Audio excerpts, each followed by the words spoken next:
Welcome to the Business Building Blocks podcast, where we talk about struggles and celebrations that leaders and entrepreneurs experience on their journey to success.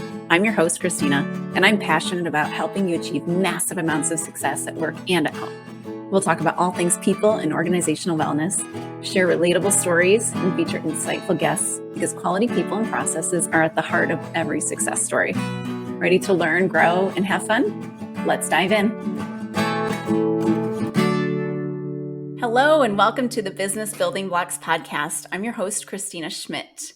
Today, I have a very exciting guest for you. So just to preface that, I have been going through the first round of my Cornerstone Framework leadership program for Catholic leaders. And a big part of that is understanding more about yourself as a leader, and particularly understanding your wounds and what gets in the way and how we can work through those. And a big part of what I like to talk about is virtue. And I'm bringing in much more of a virtue expert than I am with today's guest. So I hope you're as excited as I am for this conversation. I will welcome my guest onto the stage here. So welcome, Rose. So my guest today is Rose Folsom, and she is the founder of Virtue Connection and also a Catholic prayer coach. So welcome, Rose. Thanks, Kristina. I'm really excited to talk with you about how virtue fits in with leadership. Awesome. Thank you. I'm so excited to have you on. So why don't you tell us a little bit about Virtue Connection and what you do with that and why?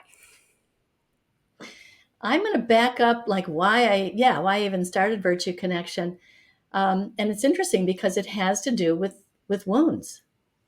Awesome. So the family I grew up in, we had, there were so many wonderful times, so much laughter and happiness and all that. But along with that, there was alcoholism in both my mother's and father's family, and then they both became alcoholics as well. So what happens is in that environment, at least, each kid is different, but I ended up kind of not knowing because emotions were unpredictable, responses were unpredictable, that I grew up not really knowing how to respond to things. I didn't know what the right way was to respond, and it made me extremely shy and timid. And I just wanted to be in the background because I didn't want to get yelled at. I didn't want to get in trouble. Enter adulthood. I bring those wounds with me. I realize now I actually brought those wounds with me as a leader, as a supervisor of an office. But I started Virtue Connection in 2014 because when I was received into the church by a Dominican priest, he turned out was about to teach a 5-year course on the Summa Theologica. Not a course, it was a study group. And I signed up for that. So we went through the whole Summa, and 1/3 of it's on the virtues, it turns out. The virtues told me finally, they have names. I knew what patience was. I knew what humility was. And most important, I knew what it wasn't. We can talk about that later. Yes. I knew that pulling, the concept of that sinful anger is never good. And it's not a mandate. I don't have to get mad at this provocation. Mm-hmm. I didn't know. Mm-hmm. I thought everybody said, well, that's what you do when you're provoked. You get mad. Or you withdraw. Or you give the silent treatment. Or the passive aggressive is always a nice flavor to throw in too. And when you don't know any better, and you keep bumping your head against the wall, that happens all the time as a leader. If my wounds intersect or create sparks between someone else's wounds, which happens a lot, and it feels like, well, there's no way I can get along with her. Yes, there is. I can change. I can learn about the virtues. I can look at my wounds and see what virtues can apply to those. That's why I started Virtue Connection. Everybody needs to know this. It's incredible. Yes. Nobody's talking about it. 10 years ago, they weren't. Now everybody is. But so I started simply blogging, and then I started speaking and writing for different publications, just getting out there what the virtues are and how they improve our lives. That's amazing. I love that you jumped right in to a 5-year study. It's like most of us, when we start warming up, we're like, well, I might go to this, one night affair and this other thing. But you jumped wholeheartedly in for 5-year commitment of a study. So that's so amazing. And Yes. look at where Yes. it took you. Once I came face to face with the truth in the church, I couldn't get enough. Yes. Oh, it's beautiful. Love to see that. So, with your work in the virtues, obviously clarifying what they are is so important because there's so much confusion, I think. They seem simple, but there's so much confusion about what the virtues are and what they really, really mean. So, can you go into just explain to us a little bit about virtues and, maybe, or I can show you the slide. We can put the slide up if that's helpful right now for explaining it. I'll say just a bit about what a virtue is so that when they see them, they'll have an idea. So a virtue is a strength of character Okay, good. that helps us do the right thing easily. And easily comes with a grain of salt. It's not always easy. It's No, not it's always not. easy to get up in the middle of the night to feed a sick or tend a sick child and you haven't gotten much sleep the night before. Mhm. It's not easy, but there's a joy there because you simply know that you're doing the will of God, that you are doing the right thing, that you are adding to the goodness in the world instead of taking from it, that you're Mhm. being generous, that your love is sacrificial in a healthy way and not Yes. being selfish. So, for all those reasons, a virtue, as we practice a certain behavior, doing or not doing something that's going to make us more virtuous. For example, um, I can get rid of the habit of, if I get rid of the habit of gossiping, Mhm. it means that I am not adding to the evil of the world, that I am not taking away their reputation, which is actually in the virtue world considered a kind of stealing. So Mm. it's an unjust act. I'm taking their reputation from them. I can't, I'm not allowed to do that. Yeah. What else? If I am feeling low self esteem and I wear something too revealing, really, even if I don't admit it to myself, to incite lust in someone else, because that's the only love I think that I'm worthy of, um, I'm going to learn not to do that. And why? Because it offends the Mhm. dignity that I have as a child of God. Yeah. So all these things you can, learn what. It's so cool because you can learn what the virtue isn't. So many people Yes. misunderstand, as you say. Okay, so what we're looking for is a strength of character that is gotten by habit. First of all, by three ways: knowledge, got to know what it is first, otherwise you'll never get there. Then grace, obviously, where I'm Yeah. collaborating with God to be more like Him, and practice. That's our job, to practice this new behavior or these new thought patterns. Um, and this is the cool thing, that it becomes a virtue, it becomes a part of us. It's not a behavior that's tacked on. Hmm. Thomas Aquinas said, virtue makes us good. We're transformed into a good person. And Yes. obviously that ties in with the Eucharist. We become a member of Christ's body, we become like Christ. That's what a virtue is. And let's take a look at what some of them are. Those of you on the YouTube, you can see a slide. If you're not, we will describe it as best as we can. So go ahead, Rose. Excellent. Excellent. Okay, there are two kinds of virtues listed here. There's a third kind which people don't talk about very much because it's really hard to explain. The third kind is the intellectual virtues that help our mind develop habits to be receptive to the truth. We're leaving those out today. On the first tier at the top is the four cardinal moral virtues, and on the bottom is the three theological virtues: faith, hope, and love. We call them theological virtues because we are not born with them. We were born for a receptivity to them, but no one's going to believe in the incarnation or the virgin birth or the resurrection without God's direct uh, action in our soul, in our mind, in our heart. Hmm. Hope, same thing. We're never going to hope in the heaven as Jesus has described it without direct intervention from God. We can't make that our greatest hope by ourselves. And love, forget about it. Leave me in my own devices. I'm not loving anybody except myself. And that selfishness is not even really love. Mm-hmm. These are all God like coming into and acting in us. Those are the theological virtues. The moral virtues are more, pagans have them, and that they are justice, courage, temperance, and prudence. I should have called it fortitude. Fortitude is the real name. Also means courage. Temperance means self control. I'm going to use the words I have here. That works. Justice is justice. And so, in other words, a pagan, an unbeliever, they can have a sense of justice. They can Mm-hmm. definitely have courage. They can definitely have self control in their way, and they can definitely have prudence. I'll explain what they are very briefly. Justice is giving everyone what he deserves in God's eyes. Mm-hmm. So if someone leaves a bike on the front lawn, I can't take the bike without permission. That's an offense against justice. So saying a minute ago, if I gossip unnecessarily, there are times in a courtroom and so forth that you can say bad things about people. But if I'm gossiping, I'm stealing their, as I said, their reputation. Can't do that. Justice, the number one virtue.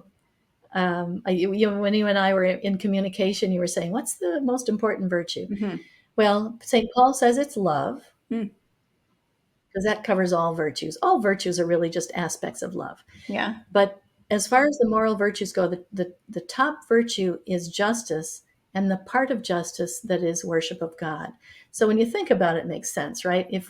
If justice is giving everybody his due, Mm-hmm. then above all, we owe God worship above all. Mm-hmm. So that's the number one virtue, is worship of God, Okay. of the moral virtues. All right, justice, giving people their due. Courage, sticking with it when you'd want to quit. So going through something unpleasant in a constructive way. Um, and temperance, self control, that's pulling back from something that's attractive that is unjust. Mm-hmm. So I call courage the green light virtue, because that's the one that spurs us on. Keep going, keep going, feed that baby, in the middle of the night. Bring your aunt that present. Visit someone even though there's a rainstorm going on, you'd rather watch the game, than bring the present to your aunt. Be patient with someone who's making you angry, just so you can learn more about what they think first before you respond. Mm-hmm. Yes, keep going when it's unpleasant and doing the right thing. Temperance is pulling back. The example I like to give is we're in a restaurant, we're absolutely starving, and who's in the next table has ordered before we did, and their food comes. You really want to grab that food, don't you? Everybody does. Everyone You does. just want to grab it right off the waiter's hand. Why don't we do that? We're exercising temperance, self-control. We're pulling back from doing something very attractive Mm-hmm. that would be unjust. It's the other guy's meal. Mm-hmm. Mm-hmm. And prudence is a symphony director. Basically, prudence is the virtue that organizes how much, when you decide almost every moment of every day, how much courage do I need and how much temperance do I need at this moment? Mm-hmm. What should I go ahead with right now? What should I pull back from right now? And prudence tells us that. Okay. I love that. I'm learning so much right now and I love it.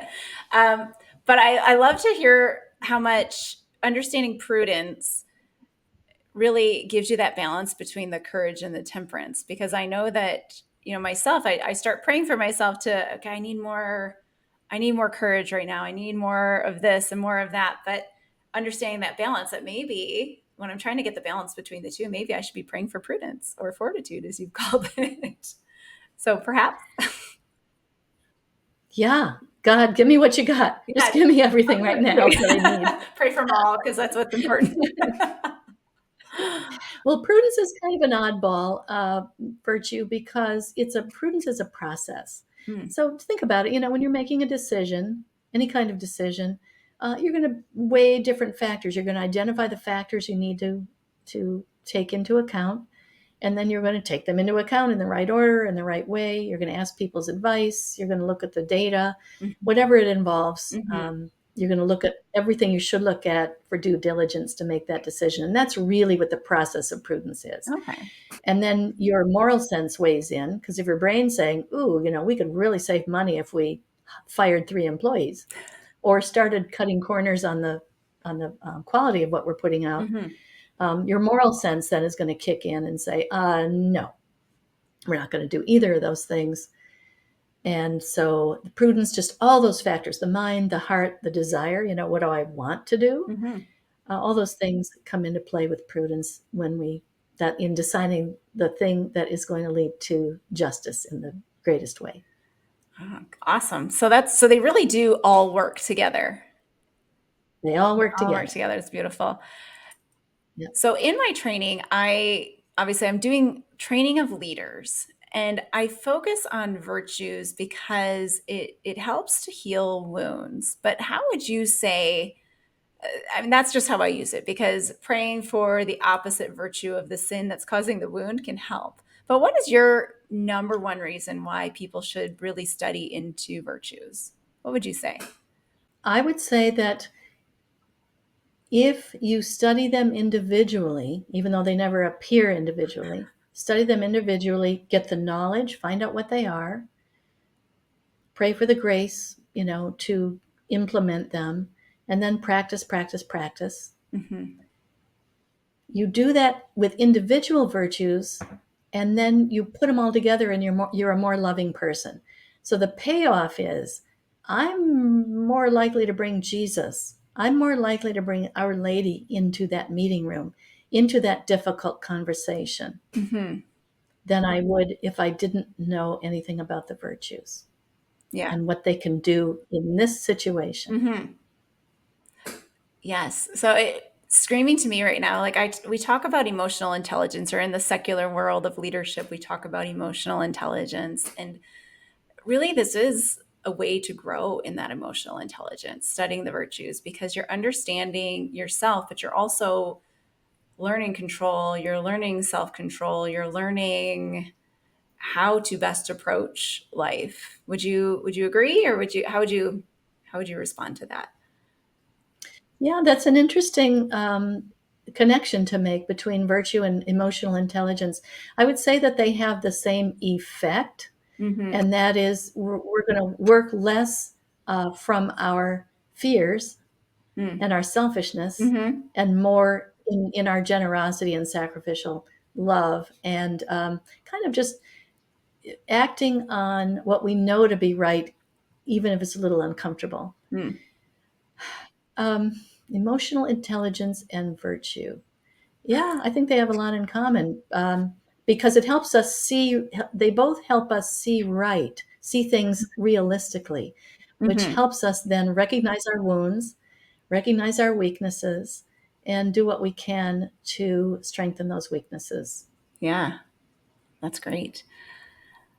So I specifically wanted to have you come on and talk about one virtue, and that's because I know St. Paul's got his virtue, and we say that justice is the number one virtue. But for a leader, and I've said for many years that even to learn anything, you've got to have humility. But I think I spent many years thinking humility was one thing, and it really turns out now that I've actually understood it a bit more, and I'm by far not an expert at all, but I really think humility is something different. And I think it is such an important virtue for a leader. So, can you help explain what would you say humility is versus what isn't it? It isn't beating up on ourselves. It isn't letting others beat up on us. Mm-hmm. And I want to add that canon law, Catholic canon law, section 1153, says that if you are experiencing domestic violence, you are to do, the safety comes first. You're to do whatever is going to keep you safest, whether it's staying, leaving, whatever. Some Catholics think that because marriage is indissoluble, that you have to stay home. You don't. So I have to always put that out there. So don't beat up on ourselves. Don't let anyone else beat up on us. And don't devalue ourselves. Humility is seeing ourselves as God sees us. Humility is, and that means seeing our strengths without sinful pride and seeing our weaknesses without sinful shame. Yes. Oh my God. So both the puffed up arrogance and the feeling of shame are both not a humble thing. To see ourselves as God sees us, God is love. So we have to see ourselves and even our weaknesses in terms of Oh, love. yes. And we're working on stuff, right? If we're working on it, we're moving in the right direction. Imagine how tenderly God looks. I believe that Yes. some get into false humility because they're simply afraid of getting out there. I think it's a place to hide and not use your gifts. I've been there. Yeah. I've been there too. So that's what humility Isn't.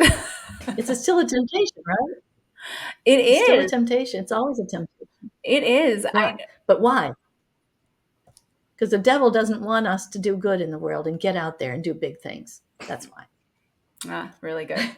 Really good. I also say because our wounds are holding us back sometimes too. But Absolutely. Absolutely. part And of his work. and that's tied together too, right? Yeah, we believe the lies of our wounds. Absolutely. That makes sense. I mean, we really are wounded. That's real. Yeah. But we don't. We can learn to behave our way out of that and realize it doesn't have to hold you back, like you said. Exactly. So humility is seeing ourselves as God sees us. And my poster boy for humility is the late Tom Monahan, the founder of Domino Pizza. A person who worked with him very closely for 10 years said that Monahan would walk into a meeting expecting to find the best solutions from the people in the room.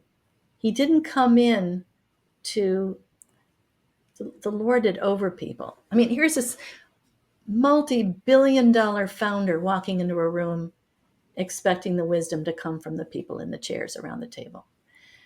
And he said also that during meetings, he would often tell a self-deprecating story. He would tell a fail story of himself. He said very spontaneously, he would do this.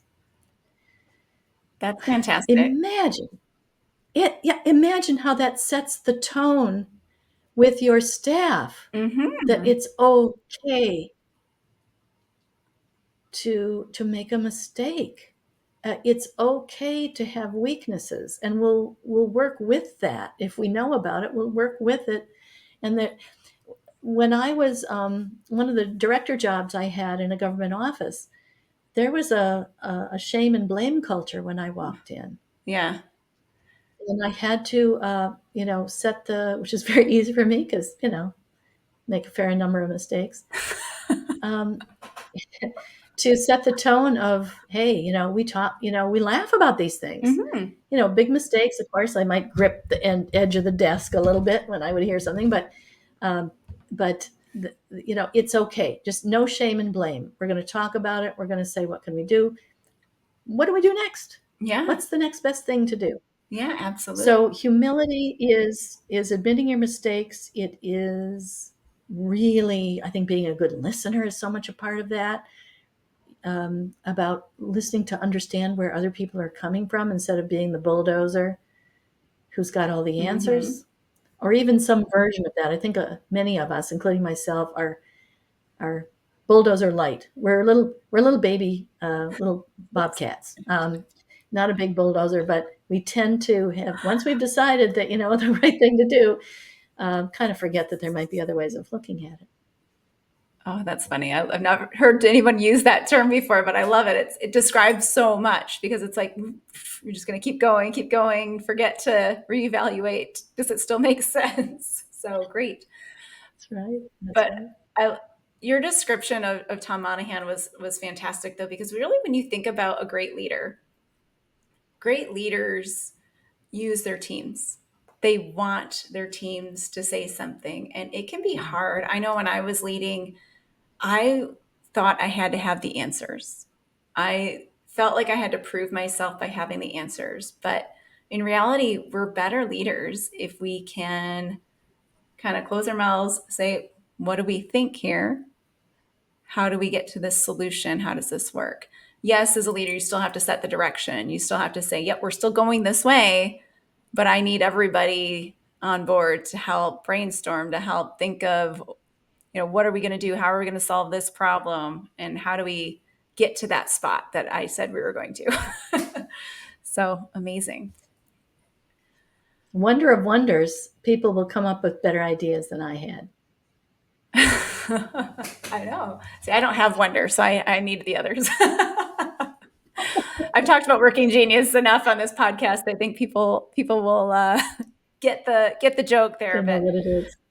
yes, I hope so anyway. And if you don't, I will link the Working Genius podcast episode down there so you can learn a little bit more and share in the joy of the Working Genius. But so that humility. So I like to claim that humility is the number one virtue for leaders. So if somebody said, I think I might need to do more on humility, what would you say to them? How would they start? Ooh, well, first of all, I would ask them, tell me why you think that, Mm. because there can be any number of things, and they might be wrong, right? They might Mm-hmm. say something like, um, um, I kind of blurted out an idea to the big boss today in the hallway, and I might have overstepped my boundaries. I'm not sure if he liked Mm-hmm. it. I don't know. I kind of blanked out at that moment when I realized what I had done. Is that a lack of humility? Well, probably not. I mean, if you prayed that Mm-hmm. morning, the Holy Spirit guided you to do that. So, why do you think that? So let's do a little role play here. Let's say that from what your clients and so forth, that you come to me and say that, and I say, "Oh, well, sure. Why? What makes you think that you need more humility?" Mm-hmm. Oh, you're asking me. And what would Um, you say? I would say because I tend to find myself looking around for approval from others. When I do something, I'm looking to see that somebody says it's okay. And I'm afraid to say what I think. And I'm afraid to speak up in a group. And from what I've learned, I believe that to be pride and vanity that's keeping me silent versus being courageous to say something or humble enough to say something is my idea. So I don't know, thoughts on that. Is that courage or is that humility?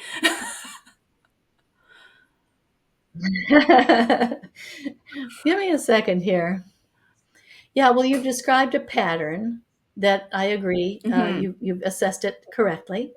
And so, what would you do to have more humility in that less self consciousness? Let's call it the humility of lack of self consciousness, Mm-hmm. because you are So if virtue is self giving and vice is selfishness, self concern, looking at ourselves, it'd be an example of looking at ourselves and assessing ourselves from someone else's point of view, which is crazy, Mm-hmm. really, when you think about it. And I do it all the time.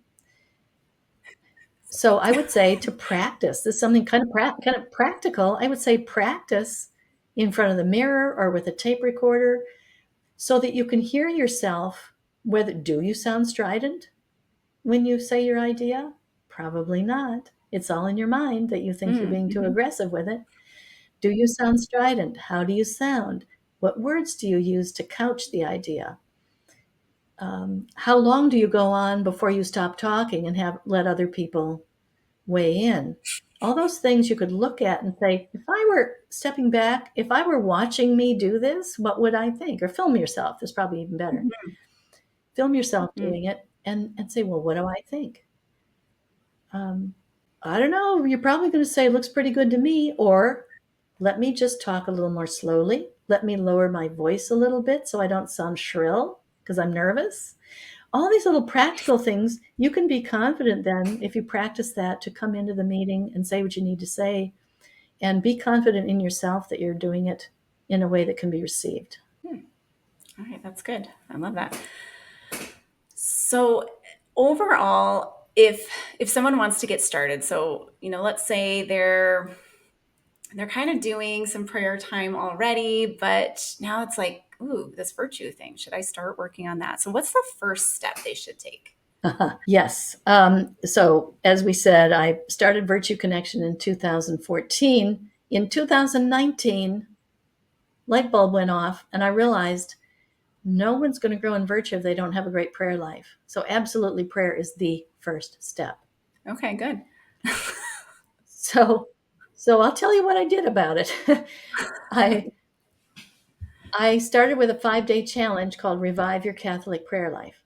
So 90 people signed up. They loved it. They told me it got them back in their prayer corner, but I realized later that there's no way in 5 days it's going to stick. So I made a 5-week online course. 2 years later, I realized, come on, Rose, this is not a habit changing thing. They have all the information they need and the inspiration, but Mm. it's not going to stick. So what?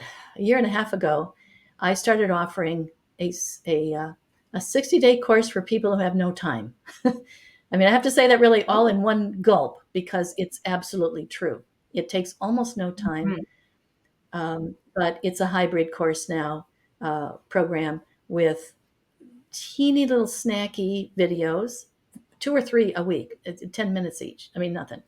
But it's so packed that you go, okay, this is what I do, starting at the beginning, all the way to how to get through the obstacles, how to stick with it for life, finding a prayer way that is perfect for you at this season, so it's joyful Mhm. and natural for you. So, but then there's hybrid also of the weekly coaching. So we're getting transformations here. We're getting long lasting transformations. I have finally hit Awesome. the sweet spot that really really helps people. So that is definitely my advice, and it took me a long time to realize that. Uh, so that is my advice, and um, we can put in the description a. I don't have any website. I don't have any link to join the the the Parent Like a Saint program because I need to have the conversation first to make sure it's a good fit. So we can put a link to have that conversation. I will give you your next best step, Right. whether it's working with me, somebody else, whatever it is. I will get you your next best step to get a better connection with God and get more on track with your prayer life through that conversation. So yeah, Awesome. prayer, absolutely. And I think at the same track, while you're building your prayer life, you can learn about the virtues at the same time. So they kind of track together. Okay. Yeah, definitely. And I know I've looked at your website and you've got some great descriptions of the virtues on there. So that is hugely helpful as a start point. But what would you say? Would they join up in the 5 week course potentially if they read it, they said, hey, I think this makes sense. Is that the next step? Or what would you suggest? Well, the kind of two tracks here. There's the teaching on prayer that gets them connected with God in a really, to them, believable, solid, confident way, Hmm. so that then the virtue is connected, but it's a separate part of what I offer. I have a membership group called Virtue Circle. Again, you get dripped 10-minute videos, like 1 or 2 a week throughout the month on a particular Yeah. virtue, and then we have an open house on Zoom once a month. So that's how that works. But I'll tell you what, Okay, if you cool. go to my website, you'll just see tons and tons and tons of free material because I've been blogging for 10 years. So if you Wow. search down at the bottom of my homepage for whatever virtue you want or any subject you want, see what comes up, and there's lots of free stuff there too. Mhm. Oh, that's amazing. Virtueconnection.com. I will put that link in the show notes as well. You also Okay. have something very exciting coming up. Can you tell us a bit about that? Very, very exciting, and it's one reason it's exciting is it involves you. That Christina keeps on ripping is off. Christina is going to be a guest on my, I'll say it slowly,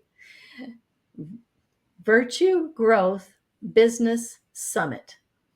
Virtue Growth Business Summit. So, what it is, it's 12 fabulous speakers talking about all the things that we Catholic business owners get tied up about, we get nervous about, we worry about, we can't figure out all the time. Things like, is it even okay to build wealth as a Catholic? Like so many things in the Bible seem to say it's not. Guess what? It is. And we'll find out why from the guy who wrote the book on that. And, can I use AI with a clear conscience? I hear it's hooked up to all these evil things and, I don't know how to use it. Find out about that as well from an expert. He does this for a living. How do I juggle faith, family, and work and self-care? The eternal question. We're going to get some insight into that and for several of our speakers. And so much more. I mean, Kristina is going to be speaking about building a team. So everything I could think of how do I keep my peace in the midst of a busy day? We're going to hear from a guy who was in corporate for years. Then he had a conversion, became a monk for 7 years, a Carmelite monk for 7 years. Now he's back coaching people in the business world. He's going to tell us how to keep our peace in a busy day.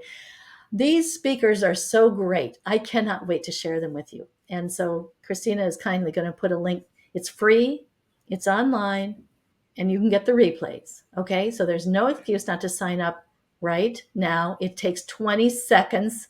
Do it now. You won't regret it. Love it. Thank you. I'm so excited. I was excited before I knew I was going to be in it. And then I was excited after I knew I was going to be in it. And now I'm even more excited just hearing you talk about it, hearing you talk about how to keep your peace, growing wealth as a Catholic business owner. Like that's a scary thought because I've thought about that too, that it's, you know what, the stuff I'm doing, I'm trying to develop people's faith. And is it okay to charge people for that? But it's, I'm trying to help them make money too. Right. So we have to teach ourselves that it's okay. We have to live. And it's not only okay, but Jay Richards is going to tell us why it's actually virtuous, how it adds to the goodness in the world. Very specifically, how it furthers Catholic social teaching, believe it or not. Oh, nice. That'll be great to hear. When you hear it, it seems common sense, but because we're so conditioned to talk about filthy lucre and all that stuff in the Bible, it's not the whole story. Good. Well, I'm super excited. And what are the dates of the course? It's not. Yeah, the summit is June 24th to 26th. June 24th to 26th. That's Monday, Tuesday, Wednesday. It'll be 11 a.m. to 3 p.m. Eastern every day. As I say, if you have to miss somebody you're dying to see, because after you register, like I say, it takes 20 seconds. Then you'll go to a thank you page. You'll be able to see some of the speakers, and you'll eventually get the schedule and all that stuff. But if you have to miss somebody you're dying to see, you can get buy the replays for a nominal fee. Excellent. All right. Well, that is fantastic. All right. Great. Can't wait.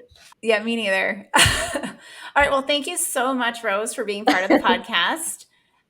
And I'm so excited to listen and attend your summit and to continue to grow in my own virtue. And I hope that what we shared today will help others to continue to grow in their virtue, to improve their lives, their leadership, their home, and everything else. So thank you so much. And we will see you next time. It's been great. Let's pray for each other. Okay. Great. Thank you. Thank you for listening to the Business Building Blocks podcast, where we talk about all things people and organizational wellness, because quality people and processes are at the heart of every successful business. If you enjoyed today's episode, please be sure to hit the subscribe button so you know when new episodes are released. You can also follow me on Instagram at KristinaSchmidt.ca, where I share real-life tips to help in your leadership and life journey. To get one-on-one and team support with your leadership development, book a discovery call on my website at KristinaSchmidt.ca. Thanks again for listening, and we'll see you in the next episode.